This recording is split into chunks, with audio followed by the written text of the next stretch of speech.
नमस्कार दोस्तों, आशा करती हूँ आप सब स्वस्थ होंगे। आज की कहानी सुनाने से पहले मैं कुछ पंक्तियाँ आपके साथ शेयर करना चाहती हूँ। टूटे न कोई और सितारा, आओ दुआ करें। बिछड़े न कोई हमसे हमारा, आओ दुआ करें। तूफान है तेज, कश्तियाँ सबकी भंवर में है। मिल जाए हर किसी को किनारा, आओ दुआ करें। जी हाँ दोस्तों, हम सबको मिलकर सबके लिए दुआ करनी है। तो आइए अब सुनते हैं आज की कहानी जो गुलजार साहब ने लिखी है और इसका शीर्षक है मर्द। वो परेशान थी। उसका पेट थोड़ा थोड़ा नजर आने लगा था। कप्पू हॉस्टल से आने वाला था। अगर पूछ बैठा तो वो ऐसे डर रही थी जैसे कप्पू उसका बेटा नहीं खाविंद हो। सफाई देनी पड़ेगी। औरत कुछ भी करे, हर बार किसी न किसी मर्द को सफाई देनी पड़ती है। कभी बाप को, कभी खाविंद को, कभी बेटे को। बख्शी ने तो कोई सफाई नहीं दी थी जब वो कांता से मिलने जुलने लगा था, बल्कि कभी वो पूछ लेती तो घर के बर्तन टूटने लगते थे। कभी कभार हाथापाई भी हो जाती थी। उन्हीं दिनों में जब तलखी बढ़ने लगी तो दोनों ने एक साथ सोचा कि कप्पू को हॉस्टल में डाल दिया जाए, नैनीताल में, ताकि बर्तनों के टूटने में वो घर टूटने का मंजर न देख पाए। बख्शी को जब कांता मिली तो उसके हवास बड़ी तेजी से खराब हुए। रमा जान गई थी कि वो अब घर नहीं पहुंचेगा, और वही हुआ। टेलीफोन की घंटी बजना, बज के फौरन बंद हो जाना, फिर बख्शी का फोन करना, बेवक्त दफ्तर का काम निकल आना, ये सारी अलामतें वो जानती थी, समझ रही थी। बख्शी घर से गायब रहने लगा। दफ्तर के दौरे तो बहाने थे। वो हमेशा जानती थी कि बख्शी कब, कहां, किस होटल में है। 1 साल के अंदर अंदर 2 बार बैंक में नौकरी कर ली, जहां पहले काम करती थी, लेकिन सफाई फिर भी देनी पड़ी थी, अपने बाप को भी और बख्शी को भी। बल्कि बख्शी ने उसके डैडी को मनाने में मदद भी की थी, क्योंकि वो भी जानता था एक नौकरी में 2 घर चलाना उसके लिए मुश्किल होगा। बाप ने जब अलग से जाकर पूछा रमा से, क्या कोई फर्क आ गया है तुम दोनों में, तो बड़ी फर्मा बरदारी से उसने कहा था, नहीं डैडी, यूं तो घर गृहस्थी में कुछ ना कुछ होता ही रहता है, लेकिन कपिल के हॉस्टल चले जाने से मैं बहुत खाली रहने लगी हूं। बाप ने उससे ज्यादा पूछा नहीं, सिर्फ इतना ही कहा, कपिल को कभी कभी नाना नानी के पास भी भेज दिया करो। दोनों जी जरूर कहकर कानपुर से वापस आ गए थे। सफाई मांगना और सफाई देना दोनों ने छोड़ दिया था। जब बात खुल ही गई तो सफाई कैसी? दोनों ने समझौता कर लिया कि सुलह सफाई के साथ अलग हो जाएं। लेकिन सवाल कप्पू का था। उसे कैसे बताएं, कैसे समझाएं कि उन दोनों में हुआ क्या है? बच्चा ही तो था, 9 बरस का था उस वक्त। रमा के बैंक मैनेजर रमन कुमार ने बीच में पड़ के मनमुटाव दूर करने की बहुत कोशिश की, लेकिन बात बनी नहीं। बख्शी की उस जुनूनी कैफियत से वो वाकिफ थी। उसके साथ भी उसी तरह इश्क किया था उसने। रमन कुमार ने एक बार कहा भी था रमा से, तुम्हारा रोना तो मैं समझ रहा हूँ, लेकिन मुझे ज्यादा हैरत होती है जब मैं बख्शी को देखता हूँ। बात करते करते उसकी आंखों में आंसू आ जाते हैं। तुम्हारे खिलाफ कभी एक लफ्ज भी नहीं कहा।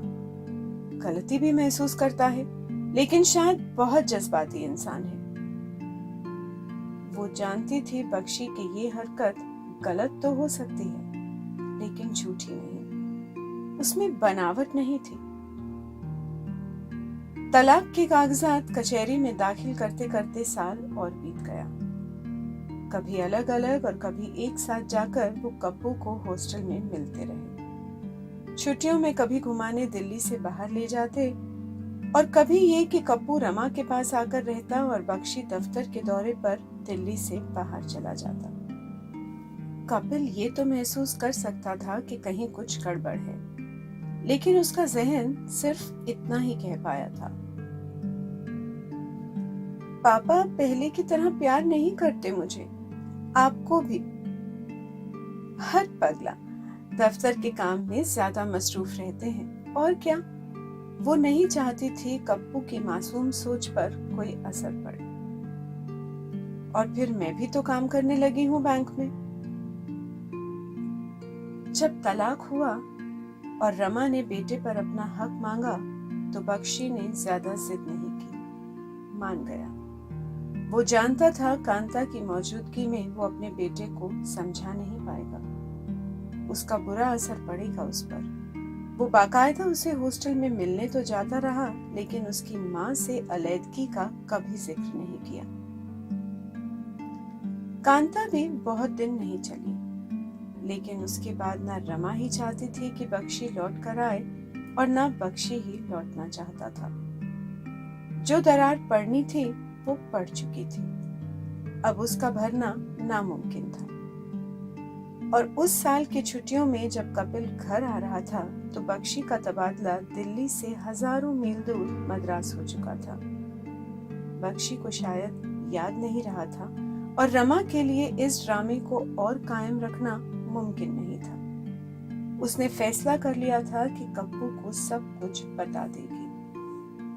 कप्पू को तकलीफ तो होगी क्योंकि उसे अपने बाप से लगाव था, लेकिन वो धीरे धीरे उसे तैयार करेगी। सारा दिन उससे बाप की बातें करेगी और रात को जब वो बताएगी तो जानती थी वो फूट कर रो पड़ेगा, लेकिन वो उसे मना लेगी, सुला लेगी। मैं जो हूँ बेटा, तेरी माँ। कप्पू आया और माँ के सामने आते ही बोला, माँ, पापा हमें छोड़कर चले गए, क्या ये सच है माँ? रमा संभल नहीं सकी और फूट कर रो पड़ी थी। कप्पू ने आगे बढ़कर माँ को गले लगा लिया था। मैं हूं ना माँ, मैं जो हूं, तेरा बेटा। वो हैरान रह गई थी। ये बच्चे कब अंदर ही अंदर बड़े हो जाते हैं, पता नहीं चलता। और आज 2 साल बाद कप्पू फिर हॉस्टल से लौट रहा था। अब 13 बरस का हो चुका था। पिछले साल की छुट्टियों में तो दार्जिलिंग चला गया था, स्कूल के दूसरे लड़के और लड़कियों के साथ, और वो खुद भी रमन कुमार के साथ कुछ दिनों के लिए बाहर चली गई थी। बहुत सालों बाद छुट्टी ली थी उसने। इस बार होली के दिनों में भी जब वो मिलने गई थी कप्पू से तो उसका बहुत जी चाहता था कि रमन का जिक्र करे, लेकिन वो डरती थी कप्पू पर कोई गलत असर न पड़ जाए, आखिर बच्चा ही तो है। आज सुबह से कई बार वो सोच चुकी थी, ऐसा भी कौन सा मर्द हो गया कप्पू, बच्चा ही तो है, पेट देख भी लिया तो यही समझेगा मैं मोटी हो गई हूँ, उसे क्या पता क्या हुआ है। लेकिन इस बार वो रमन का जिक्र जरूर कर देगी और हो सका तो समझा देगी कि उन्होंने चुपचाप शादी रजिस्टर कर ली है। कुछ महीनों बाद उसे ये भी तो कहना होगा, बहन चाहिए या भाई। कप्पू जब आया तो सारा दिन वो अपना पेट छुपाती रही, ढीले ढाले कपड़े, एक बार भी दुपट्टा अलग नहीं किया तन से। कप्पू को खिलाती पिलाती भी रही और सोचती रही कि रात को जब बिस्तर पर उसके साथ लेटेगा तब बात शुरू करेगी। अचानक कमरे में किसी कांच के टूटने की आवाज हुई। दौड़ी दौड़ी अंदर गई तो कप्पू ने हाथ जख्मी कर लिया था। कांच का गुलदान फर्श पर चूर चूर होकर बिखर गया था। कप्पू? वो आगे बढ़ी ही थी कि कप्पू ने धक्का देकर परे कर दिया। मत आओ मेरे पास। वो ठीक खड़ी हो गई। कप्पू का गला रूंधा हुआ था। तुम्हारे पेट में बच्चा है ये? रमा के हाथ पांव ठंडे होने लगे, माथे पर तरेली आ गई। किसका बच्चा है? रमन अंकल का? बास्टर्ड।